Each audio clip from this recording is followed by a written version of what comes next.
kahit hindi nilagay sa batas, mga given po yan sa ating lipunan. What do you mean by that, Mr. Secretary?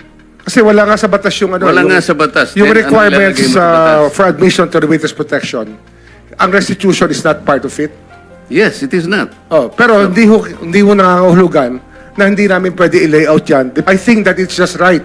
Mr. that we ask- Secretary, are you amending the provision of the No, law? sir. No, sir. But that is how we run the witness protection program. Hindi naman nangangahulugan kung sakasakali na natapos na yung criminal prosecution, kapag ka nakita na mayroong criminal liability yung tao, because it is impliedly implied, doon lang magkakaroon ng restitution. It will come after. Paano mo sasabihin na magre-restitute ang isang tao? Meron na bang findings kung magkano i-restitute on how it can be restituted? Nag-a-apply pa lang eh. Huwag po ninyong babaguhin ang requisite ng batas, Mr. Secretary. I thought nung dumating ka dito, nagkaintindihan na tayo. I respect your opinion, sir. But It that's is not how, my opinion, it is in the law, Mr. Secretary. Yes, sir. Yes, sir. But I am At operating... the arbiter Sir, is can I the speak, law. sir? May I speak, sir? Yes, you I'm are operating from the Senator from Marcoleta, from the kindly allow vantage the point of the resource reason behind the law, sir. What is the reason behind the law? So that we can get justice, and justice can only be attained if there is restitution. So that is the principle behind all of these things that we are talking about now. Mr. Secretary, restitution will come after. It cannot be. Sir, it can cannot come before or after, sir. It can come before or You after. cite the law that it come before. Wala nga po sa batas eh. Sir, Huwag po ninyong babaguhin sir, ang batas, we Mr. Secretary. are operating as we see Mr. Chair, I said that the I am country not needs. expressing an opinion here. I am articulating the provision of law. You do not change the provision of law, Mr. Secretary. You may be disbarred from doing this. Then,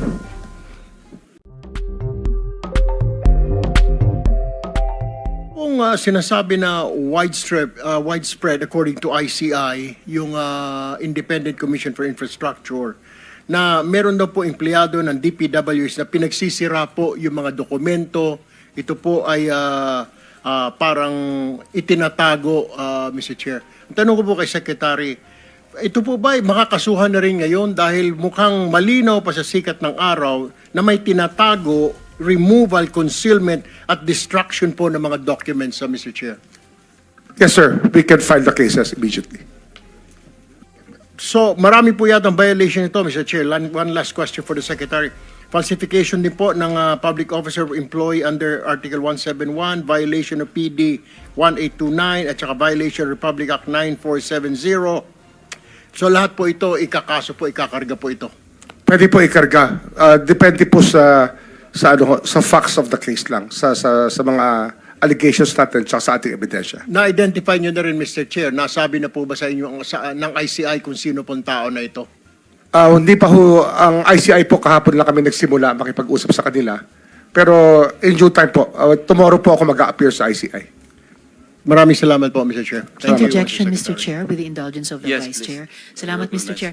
Kay Secretary Remulla, sir, sa pagkakaalam po ng DOJ, meron po bang mataas na tao na nag-utos sa itong report ng widespread destruction ng mga dokumento kaugnay nung iniimbestiga ng Blue Ribbon Committee? Wala pa ho kami nakukuha na, pero iniimbestigahan ho ng NBI yan.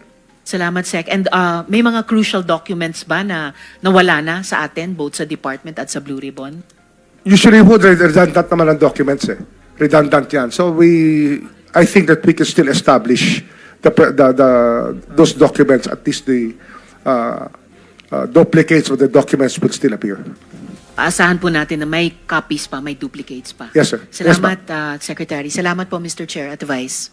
Meron din akong gusto i-clarify kay Secretary Remulla. Hindi po limitado kay Henry Alcantara ang inyong pagkonsidera, at least pag-consider, na may maipasok pa sa program, hindi po ba? Hindi po. It's not limited to him.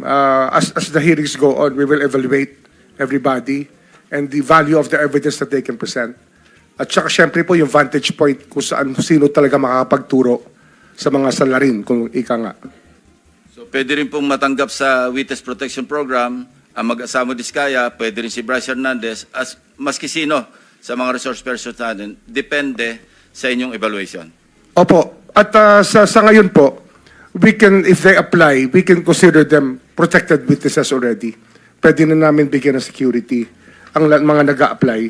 Ang kailangan lang po dito talaga yung evaluation as state witness. Malaki yung pagkakaiba ng dalawa.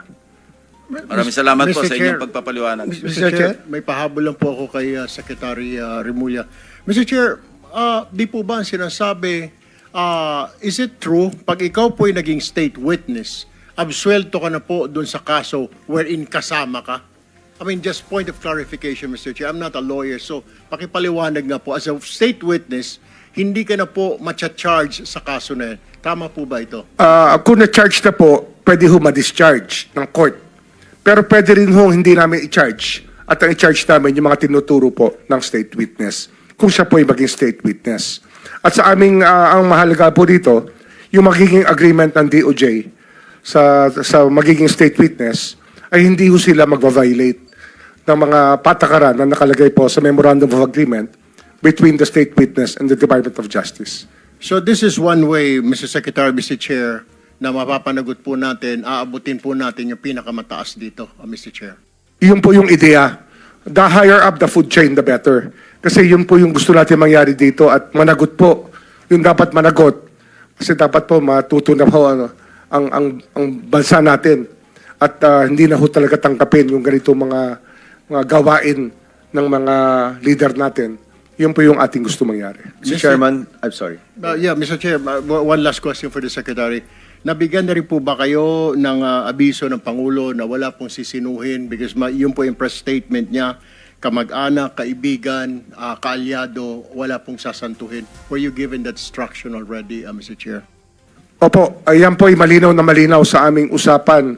Sa mga usapan namin mula nung simula pa ho ng kanya pong ni-reveal yung mahiya naman kayo speech ay sa SONA po. Lagi pong ganun ang usapan namin. Dapat lahat yan managot na. Panagutin natin lahat. Mr. Wala tayong Chairman, pipiliin. quick question for the Secretary. Since there are other members who want to ask questions, can we go back to the original guidelines laid out by the chair, yung in their order of arrival?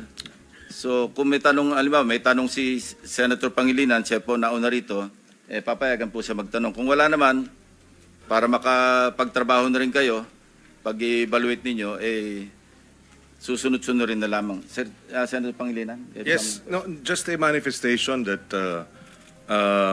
pagkatapos pong ibalik dito si Ginoong Alcantara, kasama pa rin ang Secretary of Justice mamayang hapon. Para Pwede ho, darating po ako, sasama po ako. Okay, and maaari na rin ma-update dun sa pag-uusap ninyo, pagbalik po ninyo. Doon na lang po ako magtatanong. May mga bagay po siguro baka executive session natin pag-usapan. Yes. With that, wala na po akong tanong kay Thank you, Secretary. Senator Kiko. Senator Bam? Quick question for the Secretary. Secretary, pagdating sa pagbabalik ng pera, tama ba na pwede itong gawing kondisyon sa pagpasok sa Witness Protection Program o pagiging state witness? O hindi ho kasama ang usapin po ng pagbabalik ng pera? Ang ano ho kasi, ang pagbabalik ng pera, yan po ay inuutos ng korte. Pero para ho makita natin ang good faith ng isang testigo, isang tanong po yan na binibigay natin sa kanila. Kasi kung gusto ho nila maprotektahan, dapat yung full good faith, isusoli talaga nila. Yun po yung isang test natin sa kanila. Hindi ho, wala ho sa patakaran, pero isang test po kung reliable po yung witness o hindi. Mr. Secretary, palagay ko po yan ang hinihintay ng maraming tao. Kung meron pong mag-state witness, mahalaga na maibalik po yung pera na ninakaw po sa ating bayan. Opo, salamat po. Mr. Chairman, Chair. just very quickly lang, just to follow up. Okay, Very quick. go ahead. Yes. At doon sa usapin, kasama ba na sa usapin ng good faith, ilalabas niya lahat ng mga accounts niya at ipapaabot sa inyo? Hanggang sa kaya pong makuha sa testigo, yan po yung talaga mga gusto natin mangyari. Kasi Accounts nga, and amounts. opo, kasi may dalawa naman tayong proseso rito. Pwede ho itong hingin sa kanila. Kung di naman nila ibibigay, andyan naman po yung ating Anti-Money Laundering Council na pwede hong mag-freeze ng accounts. At yun lang po, papa-forfeit lang po natin sa Sandigan Bayan pagdating ng panahon. Willing ba si Ginoong Alcantara ngayon na sasabihin niya sa pag-uusap niya? Senator Pangilinan, you're limited to one Yes, question. yes or no lang, Mamaya yes na or lang tanghali. Oh, yes or no lang, Mr. We will ask him. I think that he has signified his willingness to do that already Ayan. in a prior message to one of my contacts in the Senate, sir. And for the record, Mr. President, si Ginoong Alcantara is nodding his head. Hindi man siya nagsumagot, he is nodding his head. Thank you. Thank you. Senator Risa. Quick two follows up, Sec, dun sa kaninang issue ng reported na destruction at tampering ng mga DPWH documents kaugnay nitong investigasyon. May suspetsya na po ba ang DOJ kung sinong mas matataas na taong maaring nag-utos niyan? Posible pong mas mataas. Yan po yung ating tinitingnan sa loob po ng opisina ng DPWH tsaka lahat po ng pwedeng mabanggit sa mga sinumpang salaysay. Yan, wala ho makakatakas dito pagdating sa suspecha. Everybody's a suspect pag nandito na po sila. Everyone is a suspect all the way up to the top of food chain, ika nga sa DPWH. Opo, opo. And lastly po, kung mayroong mang kayong ma-establish na importanteng dokumento na natamper na o na-destroy na, paano pong gagawin? Paano po bubuin yung chain of evidence tungkol sa iniimbestiga ng komite? We will have to resort to secondary evidence. Pero yeah, that is an accepted mode under the rules of court and under evidence. At para ma-preserve po yung secondary evidence that still exists probably right now, meron po bang magagawa ang DOJ na pigilin na itong reported na destruction at tampering ng dokumento dun sa kabilang department ng DPWH? Yung nga, pinag-uusapan na ho yan, as we speak ngayon, meron na ho kami mga taong nakikipag-usap sa kanila. Salamat po, Secretary. Mr. Chair. Thank you, Senator JB. Mr. Chair. Let's limit our questions kay Secretary Remulla para mamaya sa mga ibang resource persons na lang. Senator JB? Hindi, teka muna. Meron tayong Senator Soto is next. Wala. Senator Marcoleta. Senator Soto. Wala. Senate President. Senator Marcoleta? Thank you, Mr. Chair.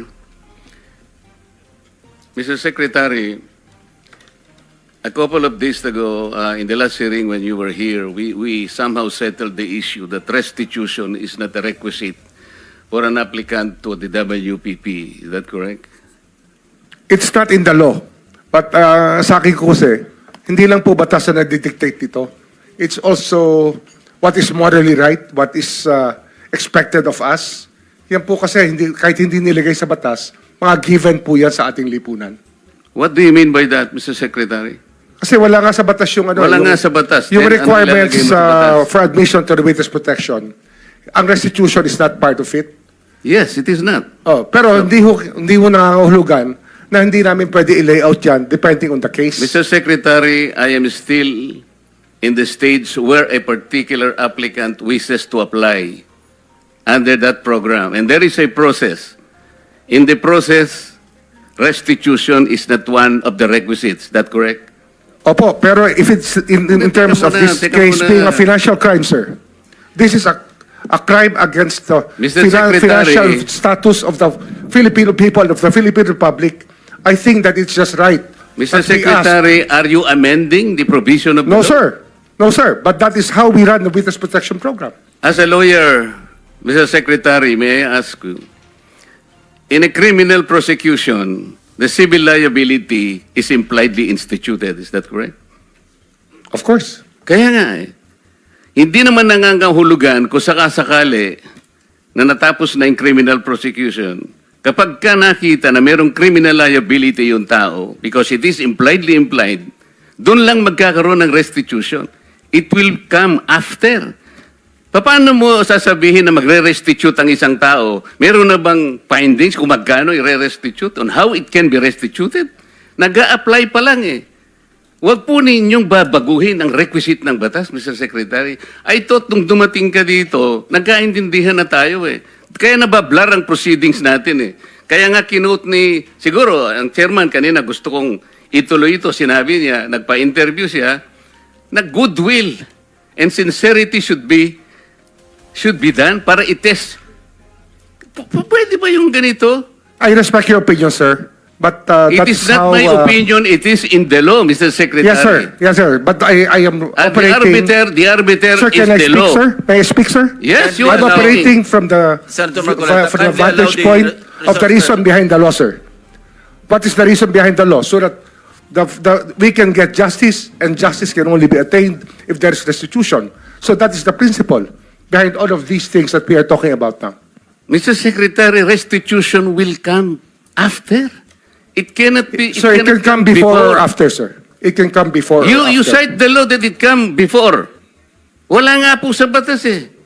Sir, Huwag po ninyong babaguhin ang Sir, batas, we, Mr. we, Secretary. we are operating on a unique set of facts, and we are, all of these matters are being evaluated because the gravity of this financial crime cannot be underestimated, and that the more assets that we're able to preserve at the outset, the better for our country, sir. Mr. Secretary, I'm very sorry for such a reasoning like that. Alam mo, nakikinig I'm very ang sorry, buong sir. bansa. Also, sir, I'm very sorry too if you do not agree with me. But I respect your opinion, sir, and we will carry out our job as we deem fit, as we see. Mr. Chair, I said that the I country am not needs. expressing an opinion here. I am articulating the provision of law. You do not change the provision of law, Mr. Secretary. You may be disbarred from doing this. Then it's your opinion, sir. It's your option, sir. Sinabi ko na nga, hindi ko opinion dito. I am articulating Then it's your option, the sir. provision of It law. is what you wish to happen. That you may proceed Ikaw ang with what you nagbibigay wish. ng opinion, nilalagay mo yung restitution to test the goodwill of a possible applicant. It is not in the law.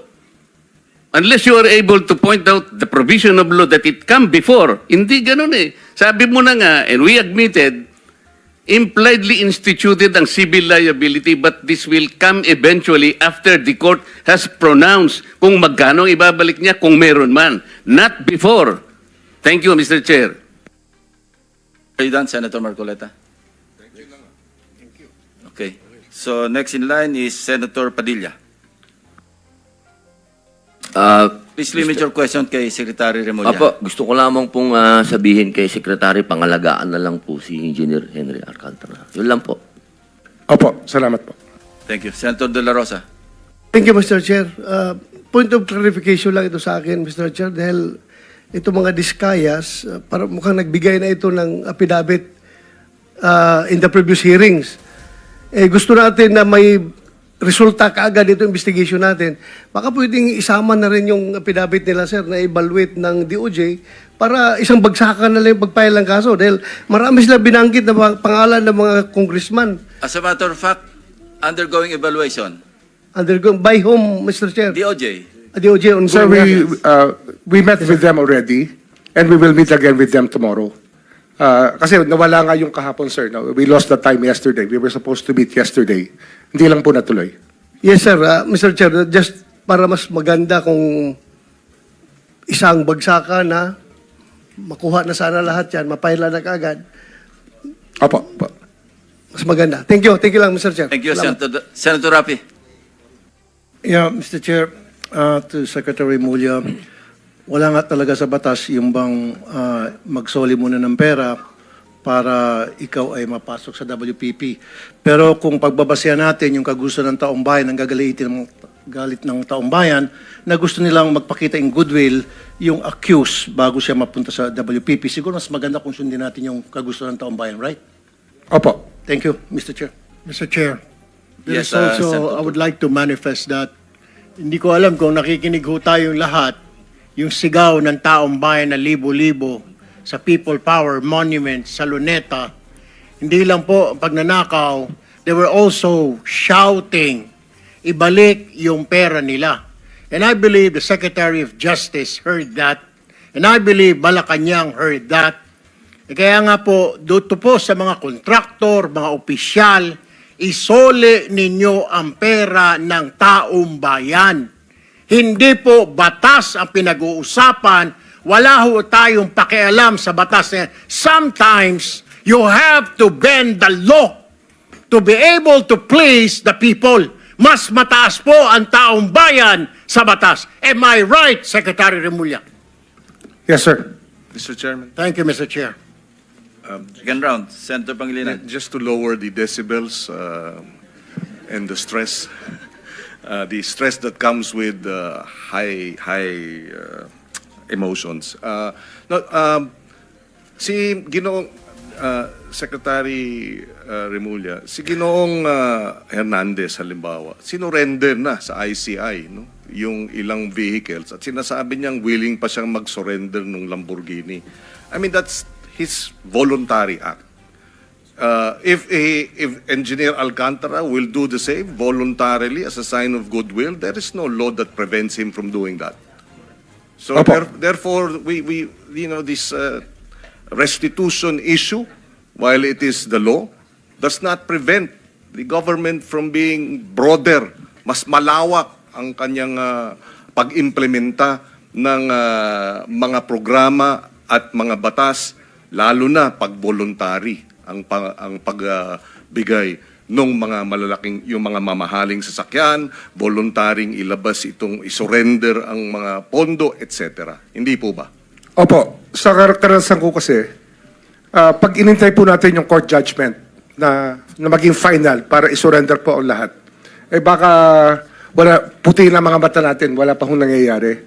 Kaya habang maaga po, we try to get as much para maibalik na po sa taong bayan yung dapat hong ibalik. In fact, yung pagbabalik is a sign of cooperation, which the courts will eventually consider when it sentences or if it provides the exemption and the immunity. Hindi po ba? Opo. So that should guide itong ating mga testigong nais mag-apply sa Witness Protection Program. Kapag kayo ay nagko-cooperate, ito ay magiging senyales sa ating korte na maaring ma-grant ang exclusion and exemption and immunity. At the same time, kung may sentensya, pati iyon, mapapababa pa among others. For the record, Mr. President. Tama po. Thank you. Yes, Senator JB. Just last point before the Secretary brings Engineer Alcantara. Anyway, nagkatama yung haka-haka natin that Engineer Alcantara might just be the missing link to the higher officials that the people have been longing for. No? Nabanggit niya si Yusek Bernardo, Saldico, and some other legislators. So, I'm hoping that, Mr. Chair, that he will be back so that we can pursue further. And ang sabi ko lang kay Secretary Remulla, I hope that you can evaluate further kasi mukhang very vital and very yung kanya pong testimony or yung kanya affidavit is very vital doon sa ating pong pursuit of going after the big fishes finally. So I hope that he can be considered really to become one of our state witness in case. Thank you, Mr. Chair. Tama. Thank you. Kung meron ding gusto magtanong sa representative o representatives ng AMLAC, papayagan po namin kayo magtanong, again, in the order of arrival, kasi may mga gagawin din trabaho sila. Senator Bam Aquino is recognized. You have 5 minutes. Maraming salamat, Mr. Chairman. Two sets of questions po. Yung isa mamaya sa Philippine Competition Commission with regard to the possible fines sa mga contractors. But uunahin ko lang po si Bryce Hernandez. Bryce, narinig mo yung salaysay ni Engineer Alcantara.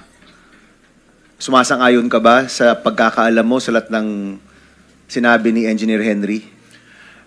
Opo. Actually, lahat po ng dinideliver niya, kami nga po ang nag-aayos ng mga pera nito. Kagaya po nung nasabi ko sa mga unang hearing po natin. So para lang malinaw, lahat ng sinabi niya under affidavit, under oath, sa tingin mo, kinocorroborate mo yung kanyang sinasabi, na tama ang sinasabi niya?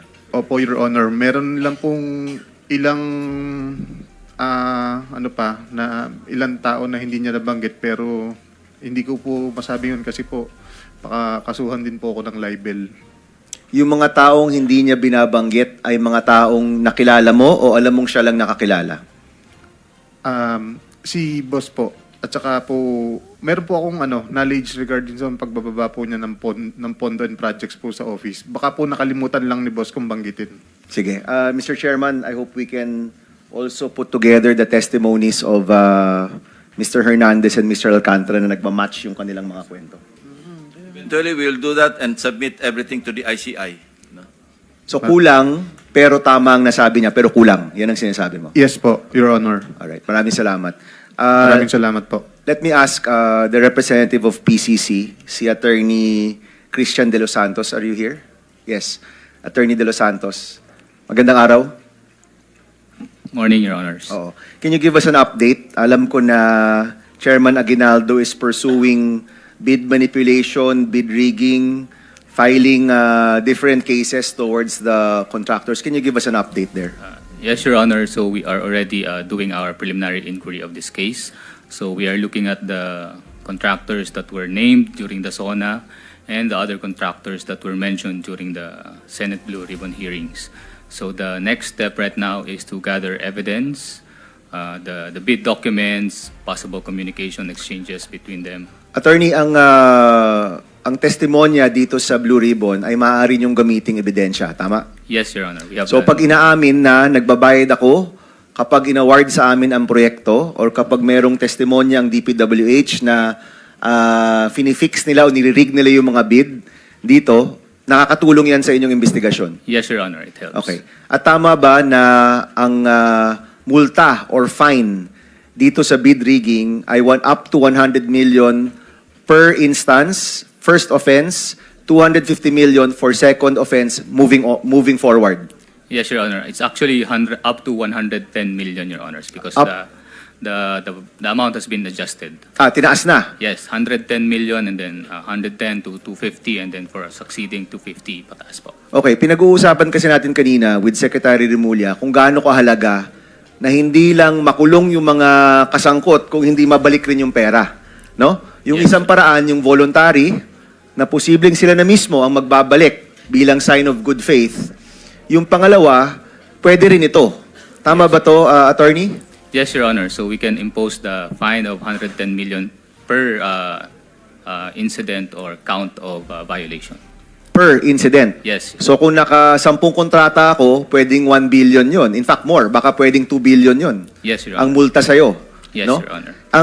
Ang kakasuhan nyo dito ay yung mga contractor or pati yung DPWH o yung contractors lang, yung participants in the bidding? Mainly the contractors, Your Honor. However, the public officers may also be prosecuted or filed as facilitators Kung meron silang porsyento. if they are participating in the scheme, Your Honor. If they're participating in the scheme, Yes, Your meaning sila yung tumulong na marig yung bid, marahil may porsyento rin sila, so pwede rin silang multahan As facilitators, Your as facilitators, no? Yes. So itong and if I'm not mistaken, the PCC dahil may quasi-judicial powers ito, kaya niyang gawin ito on its own.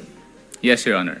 In fact, ginagawa niyo ng investigation. Yes, Your Honor. And you will probably have a hearing very soon. We have already issued some requests for the documents with the DPWH and the relevant agencies, Your Honor, like the SEC, so that we can study the corporate structures, the entities, and the people involved, Your Honor. Okay. Anong timeline niyo dito, attorney? I cannot commit the timeline, Your Honor. Under the law, we have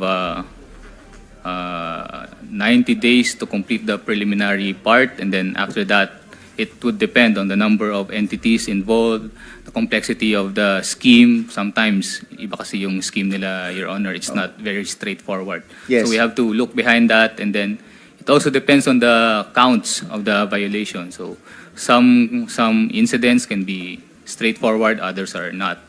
So we don't have a definite timeline on that. Pero pwede naman siyang per count, di ba? Yes, Your Honor, we can prioritize. You can prioritize. So ang mungkahi ko, gaya ng minungkahi ko kay Secretary Remulla, attorney, mahalaga sa taong bayan na mabalik yung pera.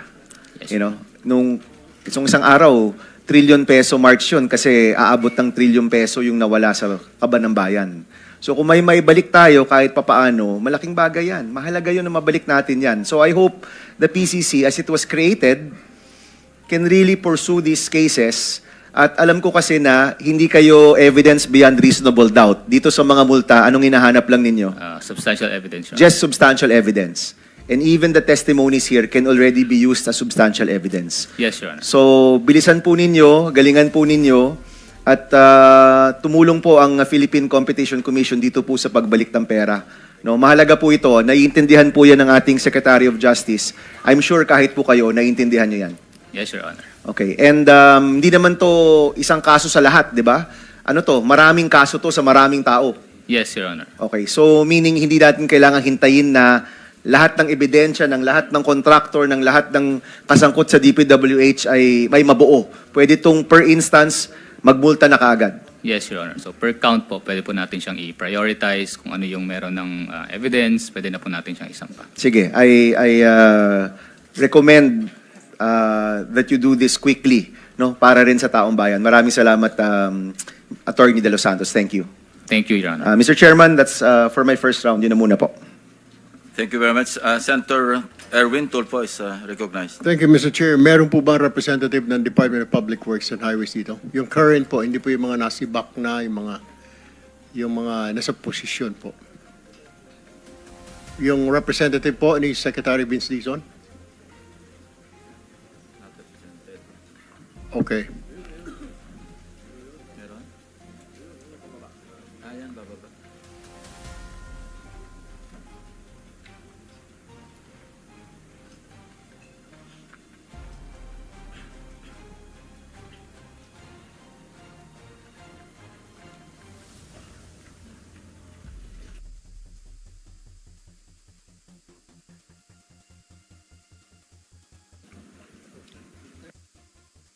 Sir, have you taken your oath? Not yet. Yes, Your Honor. All right. Okay, please state your name and your position with the DPWH. My name is Undersecretary Eric Ayapana, and I am in charge of the external convergence projects of the department and the technical services in NBCDO. Will you be able to answer po yung lumabas po sa media na pagsisira po ng mga dokumento ng inyong mga tauhan or ng Baguio City Engineering Office? Will you be able to answer that? Kailan po ito nangyari? Sir, I have no personal knowledge, sir. All right, Mr. Chair. I guess it's just Secretary Vince Dizon will be able to answer that question. Nevertheless, Mr. Chair, I would like to go now to Miss Sally Santos of SIMS. Miss Sally, are you here? Okay. Miss Sally, sabi mo po, wini-withdraw niyo po yung pera. Bakit po napupunta pala yung pera?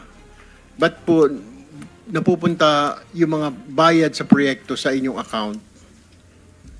Sa bangko?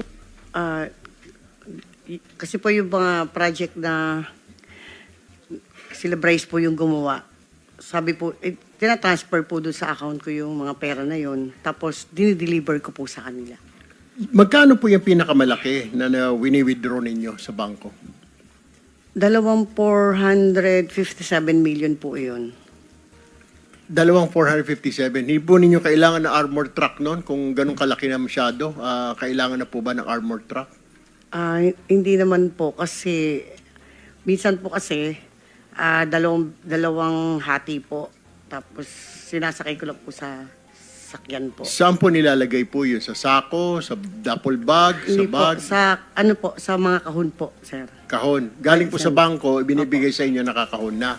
Yes po, Your Honor. Okay. Hindi pa po sila nagtatanong kung saan nyo po gagamitin, saan nyo dadalhin na napakalaking pera? Hindi naman po. Kasi po, Kilala na kayo. opo. Ano bangko po ito? Can you just mention na pangalan po ng mga bangko? Land Bank Malolos Highway lang po. Land Bank sa gobyerno? Yes Okay. po, Your Honor. Ano pa po? Yun lang po? Yun lang po, Your Honor. Land Bank Malolos. Yes, Your Mr. Chair, may I suggest that we invite the Malolos Land Bank Manager kasi doon pa lang, Mr. Chair, nakapagtataka na napakalaki pong halaga ng pera ang iwi-withdraw at binibigay po sa ito, sa mga taong ito. Dapat po doon, common sense will tell you mukhang may problema. Ganito po kalaki. Siguro po may manifest, Mr. Chair, that we invite in the next hearing po the manager of Land Bank. Noted, Senator Erwin. Thank you, Mr. Chair. All right, panghuling katanungan na lamang po, Miss Sally. Yung sinasabi niyo lisensya, na natatakot kayo kasi baka hindi kayo bibigyan ng proyekto. Sinabi ba sa inyo ito personal nila Bryce at saka nila JP, nila Alcantara na hindi ka nabibigyan ng proyekto pag hindi mo pinahiram yan? Yes, Your Honor. Sino raw ang nasa likod nito? Meron ba silang ginamit po na politiko? Wala naman po. Wala naman po. All right. Thank you, Mr. Chair. Let me move now to Mr. Bryce Hernandez and JP Mendoza. Kayong dalawa. Okay. At any point ba nakita nyo pumasyal sa inyong opisina kasi sabi ni Mr. Alcantara kanina na na-meet niya na si Saldico. Naririnig niyo na ba ang pangalan Saldico o nakapasyal na po ba siya sa inyong opisina sa Bulacan? Hindi pa po, Your Honor. Ikaw, Mr. Bryce, Hindi po sa opisina, Your Honor. na-meet mo na si Ginoong Saldico, si Congressman Saldico. Saan mo na-meet? Nakita ko po. Nakita ko po siya. Saan mo nakita? Doon po sa may sa Shangri-La. Bakit mo siya nakita? Magkakausap po siya ni boss. So kasama ka ni Engineer Alcantara nung kausap ni Congressman Saldico si Engineer Alcantara. Opo, pero naka-distance po ako. Hindi po yung kausap po. Hindi po kayo kausap. Opo. Usap lang po yun. Wala po kayong dineliver na pera or what? Nag-deliver din po kami ng pera pero hindi po directly kay sa kanya. Bali yun nga pong Sinong kanya po? Sinong kanya? hindi po namin directly nakita si Kong Saldi. Okay.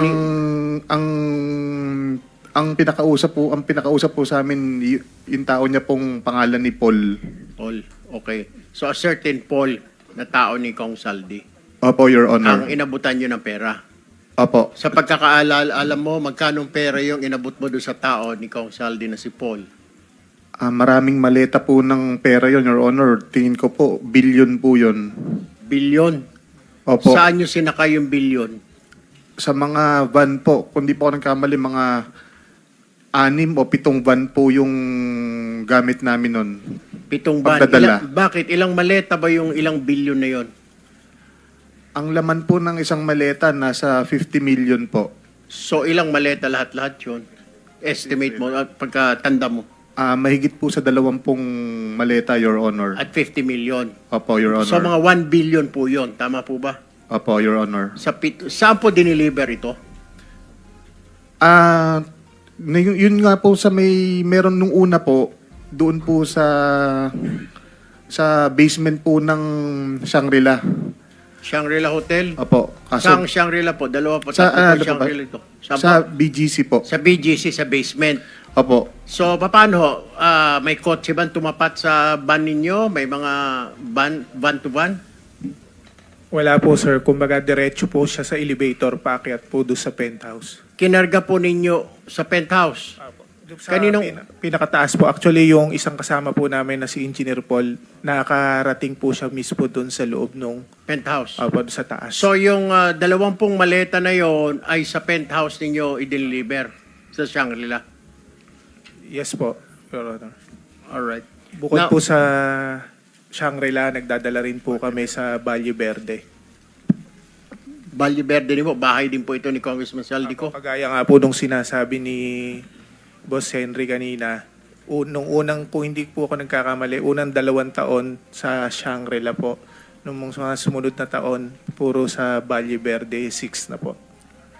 Moving forward, doon po sa mga 3 senador na nabanggit, Senator Jinggoy, Senator Villanueva, Senator Bong Revilla, na-meet nyo na po ba at any one time or any point na pumasyal po ito mga ito sa inyong tanggapan? Ako po, hindi po. Parang hindi po sila napunta sa office. Hindi nyo rin po nakita ito mga ito or nakita nyo, nakausap nila si Engineer Alcantara? Si kay San Joel po, nakikita ko po nagkakausap sila, nagkakasama po sila. Nagkakasama sila? Opo. What about Senator Jinggoy? Kasi po, lagi po kami magkasama, di ba, sa halos umaga hanggang gabi po. Through phone po, actually pagka meron po yung instruction sa kanya ng merong utos sa akin si boss, galing, for example na po, utos po ni Boss Robert na may po program na gantong amount dahil sa ganitong kay senador na ganito. Yun po. Sino senator na ganito? Walang senator na ganito? Pasensya na po. Kay Senator, Senator Jinggoy po. Alright. Tapos may sinasabi din siya, pati si Senator Bong Revilla na damay din. Ganon din ba ang sistema? Sinasabi na ikarga doon sa inyong listahan? Ang instruction po niya, ganito yung obligasyon para kay Senator Jinggoy. So alam nyo na kung paano aatakihin ang programa ng project natin. So lahat po ng ito dahil 25-30% narinig po natin kay Engineer Alcantara. So pwersado po na maging substandard ang proyekto or maging ghost na lang. Nakakasigurado po ako na lahat po ng proyekto sa Bulacan First substandard po. Lahat ng proyekto, particular na ang flood control, tama po ba? Lahat po. Opo, Your Honor. Substandard. Tapos na po ba ito? Hindi pa. Hindi ko po alam sa ngayon, Your Honor. Wala po kung way para ma-monitor po siya. All right. Thank you very much. Mr. Chairman, Go ahead. Yes, follow up with the indulgence of Senator Tulfo. Sure, go ahead. Bryce, sinasabi mo lahat ng proyekto ninyo substandard? Opo, Your Honor, kasi lahat po to may obligasyon na kailangan itago. Lahat, as in hindi lang flood control. Opo, Your Honor. Hindi po namimit ko ano po yung eksaktong nasa plano, Your Honor. So may plano ang DPWH, merong budget yan, pero dahil yung budget pinaghati-hatian ninyo, sa dulo, walang project na maayos na dumaan sa inyo. Wala po. Yan ang testimony mo ngayon. Opo, Your. Sa opisina po namin, Your Honor. At yung hawak mo ulit ay anong mga proyekto, Bryce? Yung hawak nyo ni Alcantara?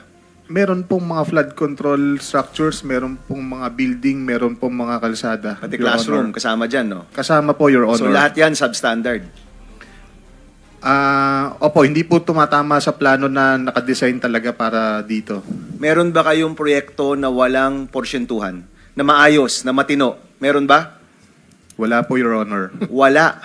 This is Bulacan o buong Region 3? Hindi ko po masabi yung sa ibang lugar, Your Honor. Ang sinasabi ko po yung sa nasasakupan po namin, wala po talaga, Your Honor. Is it okay, Senator Tulfo? We're suspending the rules on the 5 minutes because kakaunti lang naman tayo rito. So please proceed. Secretary With the Bunoan, provision, of course. meron ko ba kayong komento dito, Secretary Bunoan? Ito, anong years ito, Bryce? Anong years itong pinag-uusapan natin? Anong mga proyekto? Mula po nung dumating si Boss Henry. Which is? 2019 po. 2019 to 2025. Up to present po. 6 na taon, walang maayos na proyekto dyan. Wala pong tumama kung ano po yung nakaspecify sa plano. Hindi po na-meet lahat yun. At lahat yan may porsyentuhan. Lahat po, Your Honor. Former Secretary Bunoan, may Excuse masasabi me, ka ba? Excuse me, Senator Bam. Follow up lang, ano? Hindi afterthought ito, ah. Alam mo ito habang nangyayari at the time. Opo, may instruction po lahat to. Aware kayo na talagang substandard. Opo, Your Honor. Hindi ngayon lang, ah. Hindi po ngayon lang, Your Thank Honor. you, Senator Bam. Secretary Bunoan, ano masasabi mo dyan? I don't know what to say, Your Honor. This is the first time that I have heard about all these shenanigans that they're doing actually in this district engineering office. They're supposed to monitor. They have to submit monitoring. In my watch, they're supposed to submit monitoring reports every phase of the work, every phase of the project, Your Honor. Sino pong in charge ng monitoring po sa DPWH? At dito po sa Bulacan? The regional office will be the one to monitor, but they will submit. They will be submitting actually Magpangalan kayo, Secretary, kasi ito first time ko ito narinig. We're investigating flood control. Ngayon inaamin lahat ng proyekto, pati classroom, pati hospital, pati tulay, pati kalsada, lahat substandard. No, that's what you're saying, Bryce, no? Yes po, Your Honor. Maisama ko lang po, yung mga street lights po namin, overpriced po lahat yun. Oh, street light, Pero- cat's eye, lahat na. Walang tumama, no? Opo. Oh, so ikaw, 'di ba? So kunyari kayo ni Alcantara, kayo yung DE, under kayo kay Bernardo. Nung mga panahon po na yun, opo, Your Honor. Okay, and then si Yusek Bernardo, Secretary Bunoan, siya ba yung in charge ng monitoring niyan? O hindi rin, iba pa? Iba pa, Your Honor. Sino po? Sa central office, I think it's with Bureau of Construction, Your Honor. Bureau of Construction. Under a director? Under Under the director, Your Honor. Pangalanan po For now, natin. I think the director is Yung noon po, 2019 to 2025, pinag-uusapan po natin. during my watch, Your Honor, the Okay. director for Bureau of Construction is Engineer Alan Borromeo, Your Honor. Alan Borromeo. Sige, magandang makausap rin po natin siya, Mr. Chairman. Hindi ko po maintindihan, actually, Secretary, nung una nating hearing, tinanong ko sa'yo, ilan kaya yung kasangkot dito? Para po mangyari yan, ilan po ba talaga yung kasangkot dito? Kung ganyan ka-widespread po yung korupsyon na hindi lang to nakalimita sa ilang proyekto, lahat ng proyekto sa kanilang probinsya, you handle the province ba, Bryce? Bulacan lang bang ina-handle ninyo? Opo, tatlong district, In Bulacan? tatlong congressional district po sa Bulacan. Sa Bulacan? Opo. Yes, Secretary. Mr. Chair, may I just finish my last 1 minute? Sorry. Yes, Senator Erwin. I'm sorry, All right, Senator Tulfo. No, it's okay, Sen. I understand. But I have one last question for Bryce. So, tama po. Lahat po ng project talaga ninyo, kailangan i-substandard at iba i-goes para maibigay po yung commitment, yung 25% to 30%. Opo, lahat po ng project sa amin may proponent po, may obligasyon pong SOP. When you say proponent, politiko yon. That's how you describe. Opo. Sa politiko galing. So, kailangan magbayad sa politiko ng 25%, 30%. Yes po. Alright. Pero sa yung mga multipurpose building, alam ko po na mga 10% lang po ang obligasyon nun. Meron pa rin, multipurpose. Yes po. Tama po ba pag mga vertical, pag sinabing building, medyo mas mura ang hinihingi kasi mahal ang mga materyales at delikado kumpara sa kalsada, mas malaki ang komisyon pag farm to market, flood control, lalo na flood control, parang tubong lugaw. Correct me if I'm wrong. Tama po yan, Your Honor. Tama. Pag building, school building, hospital, 10% lang ang pwedeng ibigay sa proponent, sa politiko. Tama rin po yan, Your Honor. So, mas malaking pera pag sa mga flood control, mga farm to market. So, tama ho yun. Tama po, Your Honor. Alright, okay. Pero at any time, hindi po ninyo nakausap itong tatlong senador. Mga tao lang po nila. Sino pong senador, Your Honor? I mean, okay, I'm sorry, si Senator, I only have 10 seconds. Si Senator, You can proceed. si Senator JB. I mean, si Jinggoy, I'm so sorry. Senator Jinggoy. Hindi po, Your Honor. Okay. What about si Senator Villanueva? Nakikita ko lang po sa mga gathering like yung mga inauguration po, ganun po. Pero nagkausap, hindi po. Senator Bong Revilla? Hindi rin po, Your Honor. So wala kayong direct contact or chat ng tatlong senador na yan.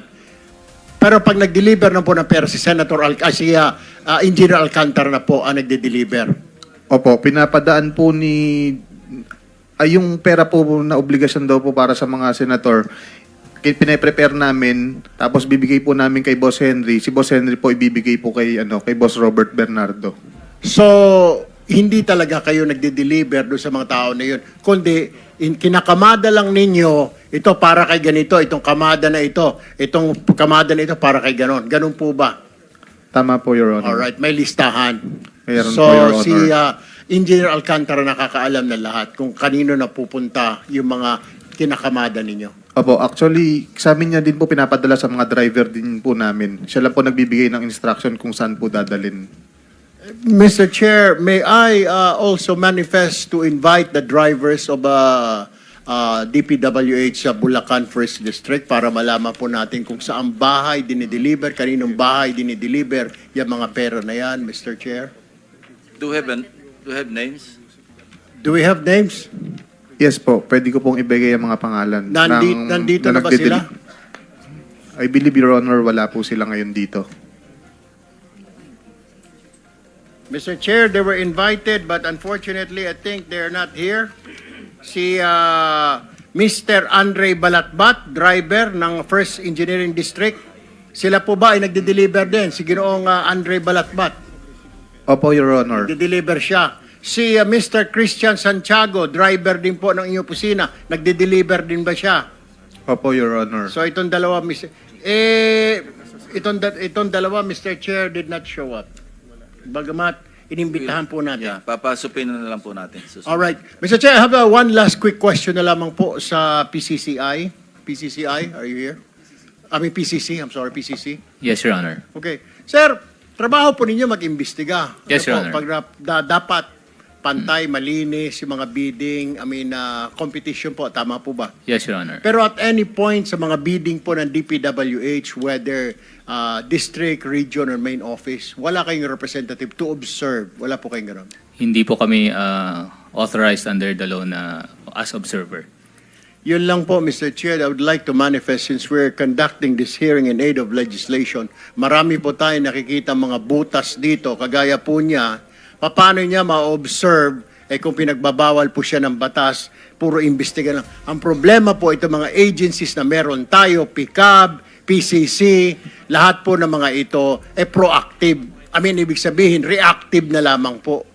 Hindi po sila kumikilos habang wala pang problema. Dapat po siguro baguhin natin, Mr. Chair, ang batas na ito na dapat nandoon sila as observer. Kasi ganito, kung may report lang na paano po may collusion? Lahat na nga ito may collusion po, Mr. Chair. That's all, Mr. Chair. I'll reserve my second round of questioning later. May tumataas ka ng kamay, Mr. Mendoza? Sir, may additional lang po akong ipapakita sa inyo regarding dun po sa delivery nung sinasabi nyo kanina. Ito po yung si Andre Balatbat na dineliver niya po sa isang tao na kasama yung plate number nung sasakyan. Okay. So please Kindly submit. submit that to the committee. That's all, Mr. Chair. Page, Thank you page. Mr. Chairman. The Senate President is recognized. Thank you, Mr. Chairman. I would just like to ask for elaboration doon sa substandard na sinabi. Pag sinabi pong substandard, let's say kalsada or school building, ibig sabihin ng substandard, manipis sa semento, manipis sa asfalto, ganun po ba? Hindi po, Your Honor. Nagiging substandard po siya in the sense na, for example po, yung konkreto niya, dapat is good. Pagdating po ng 7 days, dapat pwede na pong magamit. Or 3 days. Ang ginagamit po natin is yung mas matatagal po. Minsan po 14 days, 28 days. At saka Mas mura. Mas mura po. Tsaka mas mababa po yung yung strength nung konkreto na ginagamit. Okay. So, hindi yung, let's say, length. Hindi kayo nagbabawa sa length. Ng, let's say, isang kalsada, mga 10 kilometro dapat. Ang gagawin nyo, 8 kilometro lang. Hindi ganon. Bubuuin nyo yung 10, pero mas murang kagamitan ng ginagamit. Ganon po ba? Yes. Minsan po ginagawa din po yung pagbabawas ng length pero minimal na lang po. More on quality po talaga ang nawawala. Yun. So, that's why you called it as, you termed it as substandard. Okay. Now, doon po sa, well, naintindihan ko yung sinasabi nyo na overpriced yung mga ganon. Yung, ano itong 10% lang ang hinihingi o binibigay nyo sa proponent? Ano yung mga... Yung mga buildings po.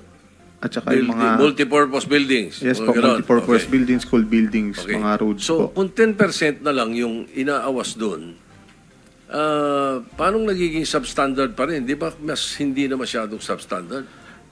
Your Honor, kasi po, paliwanag ko lang po. Yung obligasyon po is 10% pa lang po. Marami pa po siyang mga existing na gastos. So, kung sa flood control po, natitirang budget for construction is nasa 30% na lang. Sa mga buildings po, ang natitira po dyan, mga 50% po. So, kalahati lang po talaga ng budget ang ginagamit for construction. Okay. Wala yung 10%. Palagay mo. Hindi 10%. Walang 10% na bibigay sa proponent. Magiging substandard pa rin ba? Marami pa pong kinoconsider na expenses, Your Honor, hindi lang po yung sa proponent. Kaya nga, sa DPWH, Yes po, so magiging substandard pa rin po. may COA pa kayo, may ganyan. O, yung hatian, nagkakaroon pa rin. Ano? Opo, Your Honor. Alright. Mr. Chair, may I interject? Senator Tulfo is recognized. Let me just I'm done. ask- Thank you.